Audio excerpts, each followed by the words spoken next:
Please state your name and current occupation. Okay ha. My name is Cantor, but my media byline is Libay, Linsangan, Cantor. So I'm a writer, I'm a women's rights and a queer rights advocate also here in the Philippines. I've been a long-time media practitioner. I've worked in television as a journalist on newspapers, and I also work as an infocom person in international NGOs. But currently, I am a freelance media literacy consultant, advocacy, and an advocacy filmmaker. What are your current activities? Well, right now, actually, I am involved in many things. Number one, since I am a writer, I write regularly for the Philippine Online Chronicle. So that's an online website, news portal, and I write a lot of analysis articles about LGBT life in the Philippines. It appears, my articles and my photographs appear at the Pinoy LGBT channel in that website. And then aside from that, I'm also working as a media literacy and a media production consultant for ISIS International Manila. That's an international women's rights NGO specializing in women's rights and media, and new media also. So right now I have a project with them. So I'm doing a video production, a documentary video production for them. What is your field of specialty, or where do you specialize? Basically, my field of specialty, I guess it's in writing. No? So basically, I've been a long time script writer for television, so for children's television to be exact. No? So because I'm also a child's rights advocate, and basically, I specialize in advocacy filmmaking. Now, what that means is I do video productions, whether audiovisual productions or documentary films, for different NGOs or groups that need videos or films or short films, documentaries that center on their advocacy, no? Regardless of whatever their advocacy is. It could be women's rights, child's rights. So I've done those videos, types of videos before, for labor rights and queer rights, stuff like that. What projects did you already spearhead to promote gender equality and women empowerment?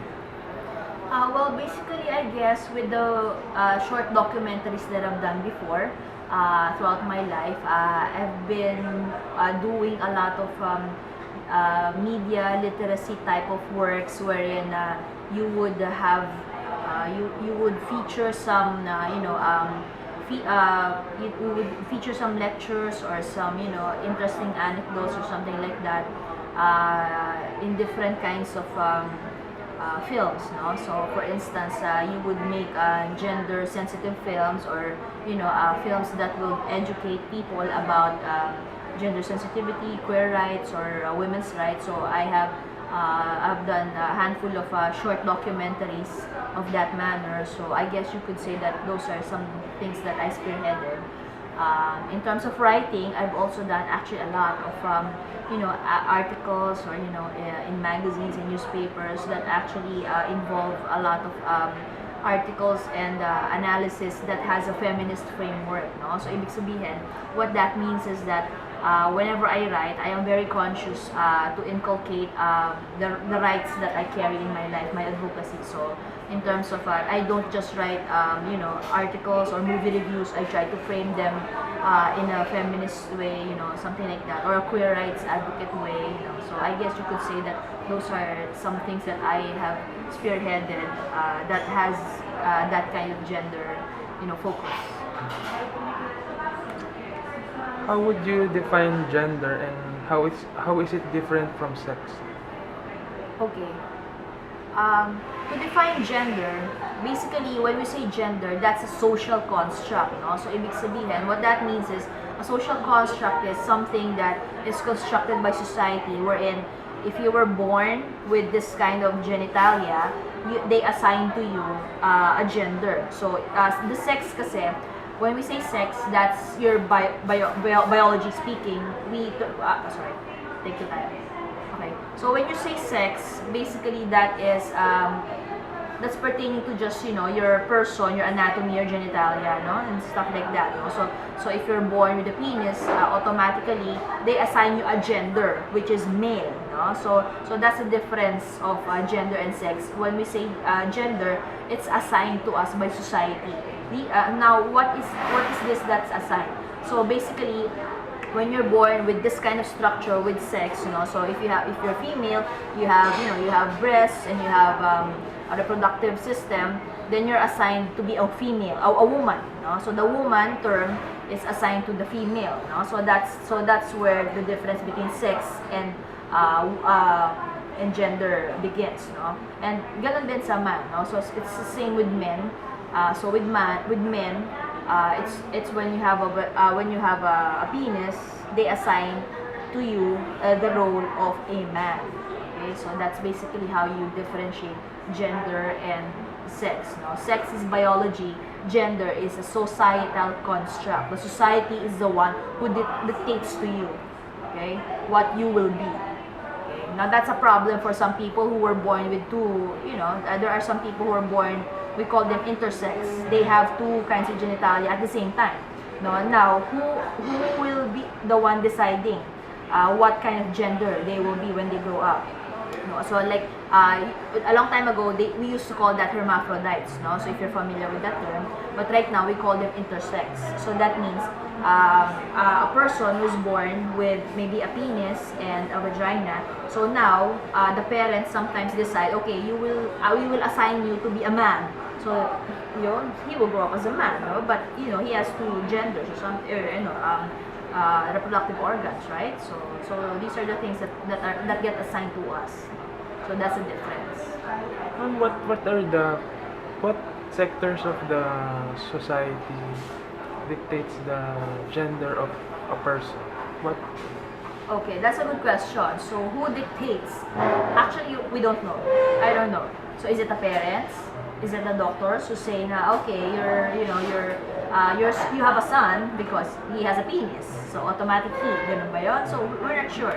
Is it the church? We don't know, no? So basically, there's no real sector other than once you come out of your mother's womb and then they see that you have this genitalia, they automatically decide you're a boy, they don't say it's a small male. They don't say that. They say it's a boy, which is a small man.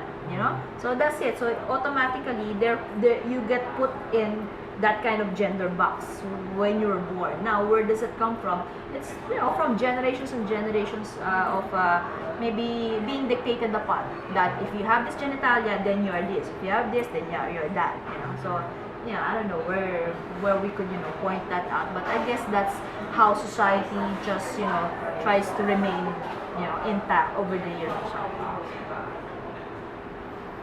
What are your thoughts about gender mainstreaming? Should gender be mainstream? Okay. Well, basically, the term gender mainstreaming is kind of tricky. The thing is, why do we have to mainstream it?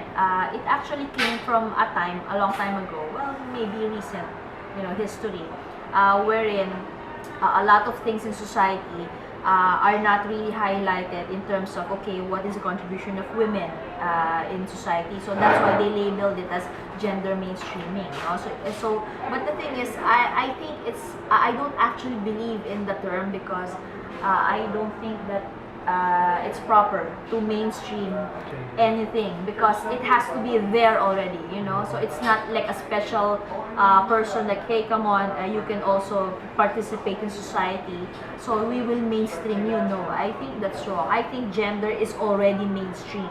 It should be there. It's just that it's being subdued, that's the problem.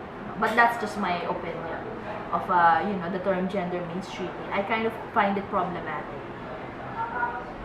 Ang intindi ko kasi sa gender mainstreaming is yung parang mini-mainstream ng government yung mga gender activities tsaka mga advocacies.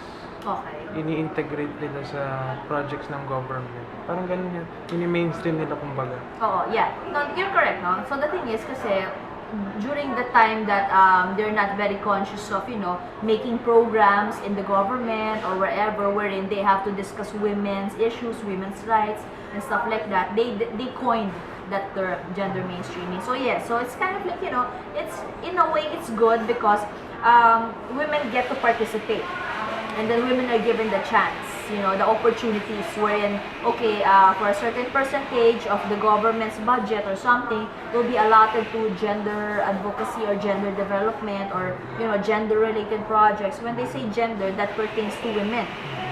So, but the thing is, maybe they're also leaving out the men. So that's the thing. Sometimes it also has to work together. Like for instance, when you talk about domestic violence, obviously that's a gender mainstreaming project, no? So like, okay, let's have a project about domestic violence, and we will call the women. But it's not just the women, who are involved in that. Who are involved in that? Of course, the men too, right? So sino ba yung nananapa, diba? Things like that. So so that's why sometimes there are certain sectors in the feminist society, women's movement, they say that gender mainstreaming is just like an excuse, It's kind of like an excuse to, have additional budget for some projects and stuff like that. But it appears like it's tokenism. Like, oh, okay, so we forgot to put women, so yeah, let's put them under gender. Why? Why do you have to even put them and, be reminded, like, you have to specialize something, you have to do something special for the women, So while it's good, you have women-centric projects, that's different. If you have women-centric projects or you have projects that will benefit women, that's different than gender mainstreaming, because basically, the term mainstreaming is problematic for me and for a lot of actually feminists also, because the thing is, they say, it's tokenism. So why don't you it has to be there already. That's the point. Whenever you plan anything, it always has to be like very consciously, women and men are there. Not just like a special budget or, it's tokenism, So that's kind of contentious. And sometimes actually right now, some people are actually questioning the term already. But when it appeared before, it was okay. It was really good because, wow, yay, that's great, finally, you're recognizing gender. That's really great. But then later on, we got to think about it now. Oh, wait a minute. It sounds like tokenism in some areas only, So hindi naman natin nilalahat. There are really some, gender advocates who say that okay, it's also good that they have some kind of project like that. But maybe they just have to change the term mainstreaming, I think. What are your thoughts on gender stereotyping? Okay, when you say gender stereotyping, what kind of stereotyping are you thinking? Stereotype kung parang dominant males, subordinate female in the society, parang yun. Okay, and your question is, what can I say What about? are your thoughts on gender stereotyping? Well, my thoughts on gender stereotyping is that I hope they don't exist. Period. Because the thing is, we should not even discriminate anybody based on how they look, based on how they present themselves, based on how they identify, based on how they, present themselves, more so with their gender, Like for instance, would you say na, whatever, this kind of job that's just for women, or this kind of job that's just for men. Okay, fine, maybe there are certain qualifications, but that's different from being discriminated against because of your gender. For instance, when we say, my mother is a cook, and because our cook is a woman because that's a woman's job. Is it? Is a cook a woman's job only? No, we have chefs, right? And they're male, So, but that's the thing. Why do you assign things, to certain genders only? No, that's wrong, and I think that's stereotyping based on because you're female or because you're a woman, you can only do this, do that. Because you're a man, you can only do this and that and that. There should be no limit to anything. The thing is, we have to look at people as humans. You're human, you can do this, you can do that. Not you're a woman, you're a man, you can do this, you cannot do that. So that's my hope. I hope gender stereotypes doesn't exist now. Or I hope the gender stereotypes get eradicated, like right now, eventually. So.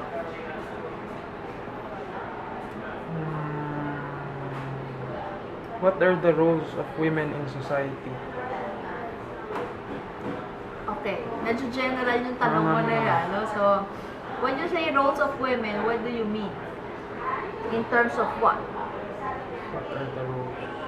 Okay. Sige, basically siguro, when I think about what are the roles of women, maybe we have to ask also, what are the roles of men? Now, the thing is, now that in that sense I become existential. What are the roles of human beings on this planet? Why are we here? What is our purpose? What's our destiny? You know, what are we going to do about, I don't know, climate change? What are we going to do about poverty? It's just that we all have to work together in this planet anyway.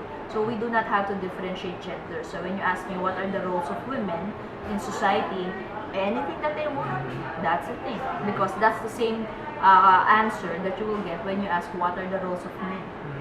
Basically, they're equal, and that is actually connected to having no gender stereotypes. Because anybody could, you know, anybody could be a computer whiz, anybody could be a scientist. It doesn't matter regardless of gender.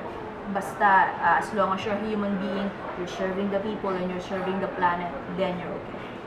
Nandun din ma'am yung kasabihan na anything that a man can do, a woman can do. Parang ganun. Yeah, basically, yeah. So basically, because we have to remove those gender divides, you know, the man, the woman can do this, the man can do that. You know, the man cannot do this, the man cannot, the woman cannot do that. We have to stop thinking about that and just start thinking that we are humans. That's it. How are gender roles determined in society? Okay, now that's a very tricky question. There are different kinds of societies, no? But basically, how are gender roles determined? Okay. How are gender roles determined in society? That's a tricky question because what kind of society, first and foremost, dictates upon a person? So like for instance, we're in the Philippines. They say we're a Catholic country, majority is Catholic, we're conservative, Dao. I'm not sure that's true. In what sense, no? And then what else? So the thing is, and then our society is somewhat patriarchal. When we say patriarchal, that means the men are kind of privileged, and so women kind of become secondary in nature in terms of everything.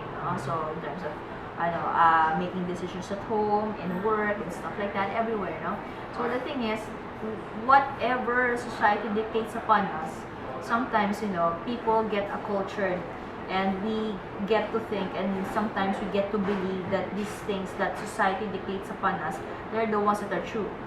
For instance, when they say, in our society, women are bad drivers.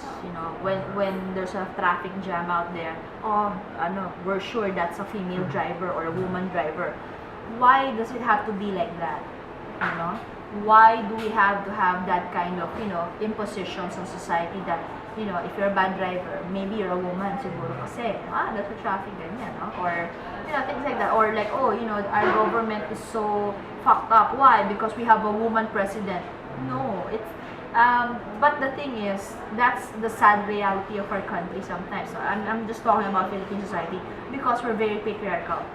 So that means, our society looks upon men as the main figure of the house, of the land, of whoever, that's the thing. So, so who determines it? Yeah, so it's sad. It's sad that society is the one that determines it, but it doesn't mean that we have to embrace it full on. That's why there are a lot of advocates who question those things, who try to defy society or who just try to inculcate change, Like for instance, in America, left and right, they've been having debates on marriage equality. When we say marriage equality, that's you're giving equal rights to gay, lesbian, bisexual, transgender, and queer couples to get married. Now, why? Marriage is a universal right.